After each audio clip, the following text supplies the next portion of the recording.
I've been sitting here for hours trying to figure out how to write this. I, 35M, was married to Susan, 32F, for 8 years. We met in college during our final year. I was studying to become a teacher, and she was studying massage therapy. We dated for 2 years before getting married. Susan always dreamed of having her own massage clinic, and I supported her all the way. For the first 5 years of our marriage, Susan worked at different spas and clinics, building her reputation and client base. She was good at what she did, and her clients loved her. 3 years ago, I helped her set up her own clinic. I took out a loan against my name to help with the initial costs. My grandfather had left me some inheritance money, which I was saving for our future kids' education, but I didn't touch it because Susan insisted we could manage without it. The clinic did well. Susan had brought many of her regular clients with her, and she was getting new ones through referrals. She worked hard, often staying late to handle paperwork and maintain her equipment. I was proud of her success and how she had built everything from scratch. Then Andrew, 38M, came into the picture. He started coming to her clinic about 8 months ago, claiming he had chronic back pain from sitting at his desk all day. He was some high-level executive at a big corporation. At first, Susan would just mention him casually, how he was a nice client, very professional, and appreciated her work. But gradually, she started talking about him more and more. She would tell me about his business trips, his corporate success stories, the expensive car he drove. I noticed she started booking his appointments as the last ones of the day. When I asked about it, she said it was because his schedule was tight and that's the only time he could come. About 6 months ago, things started changing. Susan began working later than usual. She bought new clothes, changed her hairstyle, started wearing more makeup. When I asked, she said she needed to look more professional for her clients. She also started getting texts late at night, which she said were from clients booking appointments. Looking back, I should have seen the signs. She stopped asking about my day at school. She used to love hearing stories about my students and their funny incidents. She would always say teaching was a noble profession. But suddenly, she started making comments about how teachers were underpaid and undervalued. Then came the day that turned my world upside down. Susan came home one evening, sat me down, and said she wanted a divorce. Just like that. When I asked why, she told me she had fallen in love with Andrew. She said he made her feel alive, understood her ambitions, and could give her the life she always wanted. What hurt the most was how she compared me to him. She said Andrew earned more in a month than I did in a year. He had a penthouse in the city, drove a Mercedes, and could take her to expensive restaurants. She said being with him made her realize how she had settled for less with me. I asked her if our 8 years of marriage meant nothing. She replied that she was grateful for my support but she couldn't keep pretending to be happy with a simple life anymore. She said Andrew took her on surprise weekend trips, bought her designer bags, and showed her what real success looked like. After she moved out, I found out from her sister Amy, 29F, that Susan had been seeing Andrew for 3 months before asking for the divorce. They would meet after her clinic closed, and all those late nights of paperwork were actually dates with him. Amy was against what Susan was doing but felt caught in the middle. My parents were devastated. They had always loved Susan like a daughter. Mom, 58F, would have her over for lunch every week, taught her our family recipes, and even gave her grandmother's jewelry. Dad, 60M, helped renovate her clinic space when she first opened it. They couldn't understand how she could do this to our family. The divorce proceedings were brutal. Susan wanted half of everything, including my inheritance from grandfather. Her lawyer argued that she had contributed to my career growth by supporting me as a teacher. Thankfully, the judge didn't buy it since the inheritance was specifically left for my future kids' education. The divorce was finalized last month. Susan got her clinic and her car, I kept the house and my inheritance. We didn't have kids, which was probably for the best. Throughout the proceedings, Susan kept talking about her wonderful new life with Andrew, how he was her soulmate, and how she finally felt truly happy. I threw myself into my work after the divorce. Started going to the gym, reconnected with old friends. My friend Mark introduced me to Rachel, 33F, at his barbecue last month. She's a kindergarten teacher at another school. We clicked immediately, sharing stories about our students and laughing at similar classroom experiences. She's so different from Susan, genuine, caring, and actually proud of being a teacher. Yesterday, I got a call from Anna, 31F, Susan's best friend. She sounded serious and said she needed to talk to me about Susan. I've known Anna since college, and she's usually pretty straightforward. For her to be this cryptic means something big must have happened. We're meeting tomorrow for coffee. I thought I had finally moved past this whole mess, but this call from Anna has me worried. I'll update once I know what this is about. Update 1: The meeting with Anna yesterday turned my world upside down again, but in a different way this time. I met her at the coffee shop near my school. She was already there when I arrived, fidgeting with her coffee cup, which was unusual for her normally confident demeanor. Anna started by apologizing for getting involved, saying she wouldn't normally do this, but she felt I deserved to know what happened. Then she told me everything that went down last week. Apparently, Susan had been planning a surprise lunch visit to Andrew's office. She had even bought an expensive tie for him from some designer brand. When she arrived at his office building downtown, she told the reception she was Andrew's girlfriend and wanted to surprise him for lunch. The receptionist looked confused and said Andrew was already out for lunch with his wife. Susan thought she had heard wrong. She argued with the receptionist, saying there must be some mistake because Andrew was divorced. The receptionist, looking uncomfortable, showed Susan a family photo on the lobby wall. There was Andrew with his wife and kids at some company picnic. Susan refused to believe it and decided to wait in the lobby. About 20 minutes later, Andrew walked in with a well-dressed woman and 2 kids, 8M and 6F. They were all laughing about something, looking like the perfect family. According to Anna, Susan just stood there frozen, watching them. The woman was holding Andrew's arm, and the kids were calling him daddy. That's when Susan lost it. She walked right up to them in the lobby and confronted Andrew. Anna said Andrew's reaction was the worst part. He was completely calm, like he had been caught in a minor inconvenience rather than a life-shattering lie. He simply told Susan that she was nothing more than a fling, and he had never planned to leave his family. His wife, who Anna said is some hotshot lawyer named Sarah, was shocked at first but quickly put the pieces together. She asked Susan how long this had been going on. When Susan said 6 months and mentioned the penthouse, Sarah exploded. Turned out the penthouse was a company apartment meant for visiting clients, and Andrew had been charging all his dates and gifts to the company card. The truth came tumbling out right there in the lobby. Andrew had been married for 12 years. All those business trips he told Susan about? Most were fake. He would tell his wife he was at work and tell Susan he was traveling. The late-night appointments at Susan's clinic were his primary excuse to his wife. The expensive gifts he bought Susan?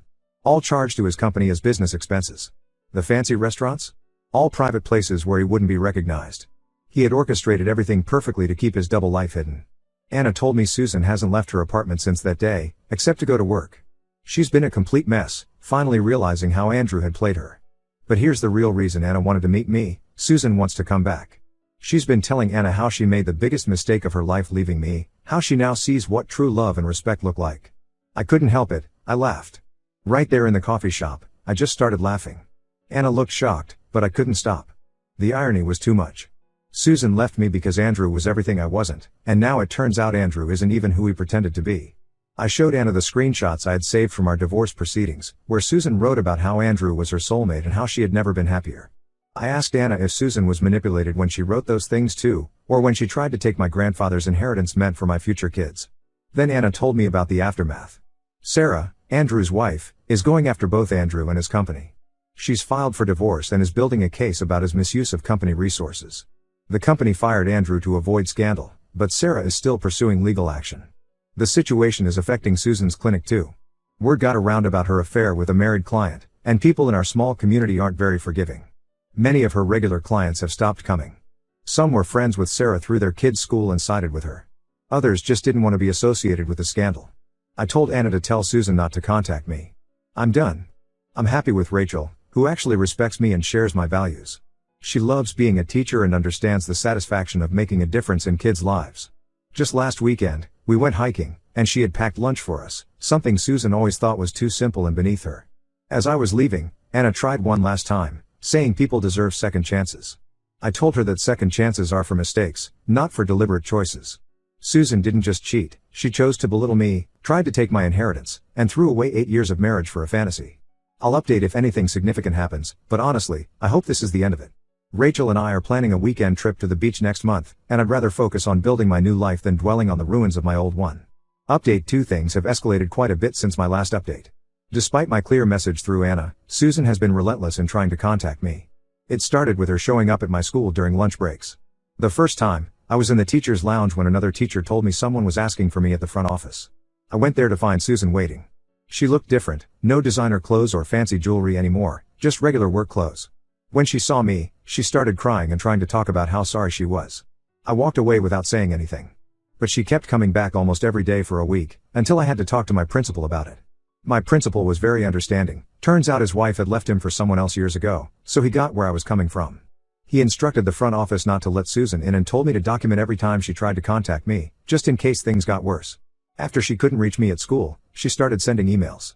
Long, emotional ones about how Andrew had destroyed both our lives, how she had been blind, how she missed our simple but happy life. I blocked her email. She made new accounts.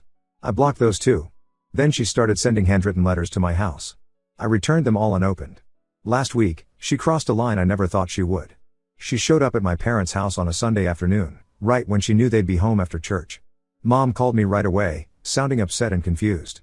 Susan had been crying on their doorstep, telling them I was being cruel by not giving her another chance.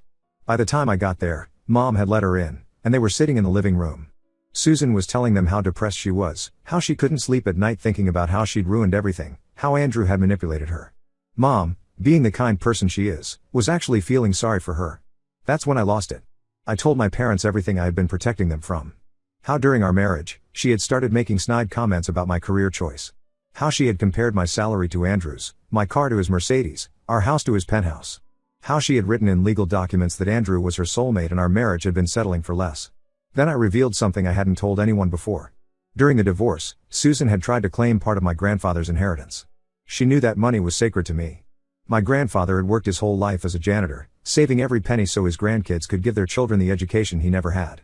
Susan tried to argue she deserved it for supporting my teaching career, the same career she later belittled. The look on my parents' faces changed immediately. Mom stopped patting Susan's hand. Dad, who had been quiet until then, stood up and told Susan to leave. As she was walking out, she turned and said she would do anything to make things right. I told her the only right thing she could do was stay out of my life. Rachel has been amazing through all this. She suggested we take a trip to get away from all the drama.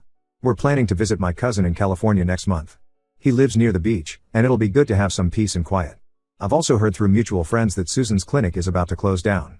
Most of her clients have left, some because of the scandal with Andrew, others because they don't trust her professional boundaries anymore.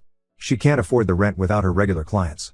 The loan I had taken out to help her start the clinic is still in my name, but thankfully it's almost paid off. I don't feel any joy in seeing her business fail. But I don't feel sorry for her either. Every time I start to feel a hint of sympathy, I remember how she tried to take my grandfather's money, how she mocked my profession, how she threw away our marriage for a lie. Rachel says I'm handling this better than most people would.